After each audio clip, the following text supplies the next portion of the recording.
76वा प्रजासत्ताक दिन आहे। रायगडमध्ये पालकमंत्री नसला तरी आदिती तटकरे ज्या महिला व बालविकास कल्याण मंत्री आहेत त्यांच्या हस्ते ध्वजारोहण झालेलं आहे। आपल्यासोबत माजी आमदार अनिकेत तटकरे आहेत। तटकरेजी, पालकमंत्री पदावरून सातत्यानं वाद आहे, सातत्यानं दोन्ही बाजूने टीकास्त्र जे आहे ते एकमेकांवरती डागलं जातं आहे। महायुतीमधले तुम्ही दोन प्रमुख पक्ष आहात, भाजप, शिवसेना आणि राष्ट्रवादी काँग्रेस पक्ष, परंतु भरत गोगावले यांच्याकडनं तटकरेंवरती टीका केली जाते आणि तटकरेंकडनं भरत गोगावलेंवरती टीका केली जाते। सर्वप्रथम तर आपल्या मार्फत तमाम भारतवासियांना 76व्या प्रजासत्ताक दिनाच्या मनपूर्वक शुभेच्छा देतो। आपलं स्वातंत्र्य चिरकाल व्हावं आणि त्याचबरोबर ज्यांनी आपल्या देशाप्रती आपले प्राणाची आहुती दिली त्यांनासुद्धा भावपूर्ण श्रद्धांजली या निमित्ताने वाहतो। आज छत्रपती शिवाजी महाराजांच्या राजधानी रायगडमध्ये आदितीताईला एका महिलेला सन्मान मिळाला हे निश्चितच अभिमानाची गोष्ट आहे। पद येतात जातात, पण रायगडवासियांसाठी प्रामाणिकपणाने काम करण्याची भूमिका ही नेहमीच तटकरे कुटुंबियांची राहिलेली आहे। त्याच्यामुळेच कळत नकळत छत्रपती महाराजांचे आशीर्वाद आमच्या पाठीमागे राहत असतील। परंतु सातत्यानं दोन्ही तुम्ही महायुतीमधले प्रमुख पक्ष आहात, परंतु दोन्ही नेते एकमेकांवरती टीकास्त्र टाकताना पाहायला मिळतं। सुनील तटकरे जे तुमचे वडील आहेत त्यांनी या विधानसभेच्या निवडणुकीमध्ये शिवसेनेच्या आमदारांचं काम केलं नाही असं त्यांचं म्हणणं आहे।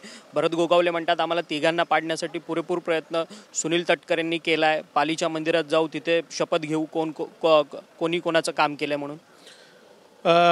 खरं तर त्या बाबतीत भरत शेटने असं विधान करणं मलाच खरं तर कळू शकलं नाही। आपण म्हटलं तसं बल्लाळेश्वर मंदिरामध्ये येण्याची त्यांनी हे केली। माझी अनिकेत तटकरे म्हणून तयारी आहे। दक्षिण काशी म्हणून ओळखलं जाणाऱ्या हरिहरेश्वर मंदिरातसुद्धा माझी येण्याची तयारी आहे। महाडला यायचं असेल तर वीरेश्वर मंदिरात येण्याची तयारी आहे। अलिबागला यायचं असेल तर कणकेश्वर मंदिरात येण्याची माझी तयारी आहे। आम्ही प्रामाणिकपणाने काम ह्या विधानसभेच्या निवडणुकीमध्ये महाडमध्ये भरत शेटचं केलं, अलिबागमध्ये महेंद्र दळवी साहेबांचं त्या ठिकाणी केलं। कारण आम्ही कुटुंब म्हणून ज्यावेळेस लोकसभेला ह्या सर्व मंडळींनी प्रामाणिकपणाने काम केलं, त्याच वेळेला आम्हीसुद्धा काही झालं तरी ह्यावेळेस पूर्ण ताकदीने महायुतीचं काम करण्याचं आम्ही निश्चित केलेलं होतं आणि तशा प्रकारे प्रामाणिकपणाने काम आम्ही त्या ठिकाणी केलं। परंतु आदिती तटकरेंच्या रोह्याच्या संपूर्ण मतदारसंघामध्ये जाऊन शिवसेनेचे तिन्ही आमदार जे आहेत ते सुनील तटकरेंवरती टीका करताना पाहायला मिळतात। महेंद्र थोरवे म्हणतात बेईमान बादशाह आहे, त्यानंतर वेगवेगळ्या उपमा देऊन खालच्या स्तरावरची ही टीका केली जाते तिन्ही आमदारांकडनं। याला प्रत्युत्तर काय? खरं तर महेंद्र थोरवेंनी अशा प्रकारचं बोलणं हेच हास्यास्पद आहे।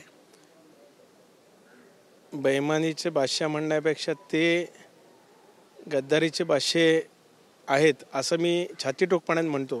कारण महेंद्र थोरवेंचा PA श्रीवर्धन मतदारसंघात काय करत होते, कशा प्रकारे त्या ठिकाणी जे प्रामाणिकपणाने शिवसेनेत काम करत होते त्यांना चिथावणी देऊन महायुतीला छेद देण्याचं काम करत होते।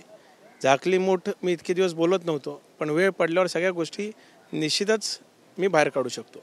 परंतु आता पालकमंत्रीपदाचा वाद मुख्यमंत्र्यांच्या दारापर्यंत गेला रायगडच्या। मग भरत गोगावलेंना जर पालकमंत्रीपद बनवलं मुख्यमंत्र्यांकडनं तर तुम्हाला ते मान्य असेल का?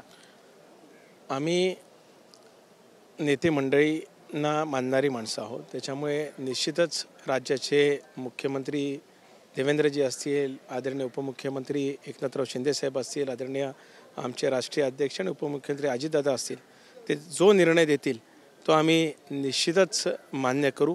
त्याच्यात आमच्या मनात अला द्यावं बला द्यावं याच्या बाबतीत आम्हाला अजिबात हे नाही। पण ज्या प्रकारे दुर्दैवीरित्या एका भगिनीला ज्यांनी महत्त्वपूर्ण वाटा महायुती सरकार किंबहुना हे परत येण्याकरता ज्यांनी मुख्यमंत्री लाडकी बहीण ही योजना यशस्वीरित्या राबवली आणि मोमेंटम लोकसभेनंतर जे या सरकारला दिलं, अशा प्रकारची स्वतःच्या स्वार्थापोटी किंवा एखादं पद मिळण्याकरता काही लोक आरोप प्रत्यारोप करतायत किंबहुना एका माझ्या भगिनीला मागे खेचण्याचं काम करतायत। त्याचं जास्तीचं दुःख वाटतं. तू गेल्या सरकारमध्ये तर उदय सामंत या जिल्ह्याचे पालकमंत्री होते. यंदा मात्र राष्ट्रवादीकडे ती जागा गेली पाहिजे असा सगळ्यांचा तुमचा आग्रह आहे, परंतु यंदा सुद्धा शिवसेना त्यावरती दावा करते. नाही, गेल्या याच्या दरम्यान राष्ट्रवादी काँग्रेस पक्ष उशिराने महायुतीमध्ये सामील झाला. त्यावेळेस उदय सामंत साहेब पालकमंत्री होते. त्याआधी अडीच वर्ष जेव्हा महाआघाडीचं सरकार होतं तेव्हा आदितीताई या जिल्ह्याचं प्रतिनिधित्व पालकमंत्री म्हणून करत होती. आता महायुतीच्या नेत्यांनी हा निर्णय घेत असताना पूर्ण विचार करून घेतला असेल. त्याच्यामुळे या बाबतीत अधिक बोलण्यापेक्षा जो निर्णय महायुतीचे नेते मंडळी त्या ठिकाणी देतील तो आम्हाला मान्य असतो. तू भरत गोगावले म्हणतात जर आदिती तटकरेच पुन्हा जर ह्या संदर्भात पालकमंत्री होत असतील त्या निर्णयानंतर देखील, तर आमचा स्टँड पुढे आम्ही सांगू, आमचा विरोध असेल.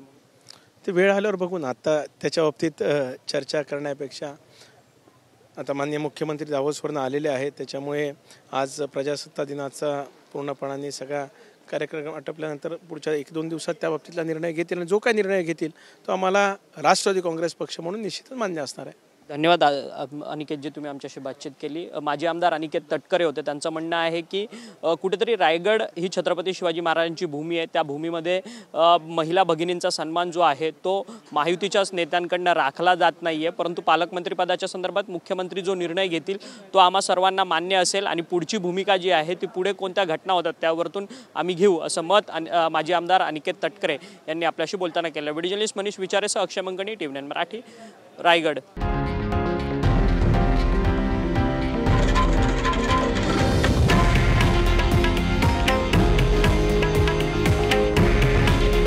हे आहे देशातील नंबर 1 न्यूज नेटवर्क आणि आपण पाहत आहात TV9 मराठी. काळजी तुमची, हित महाराष्ट्राचं.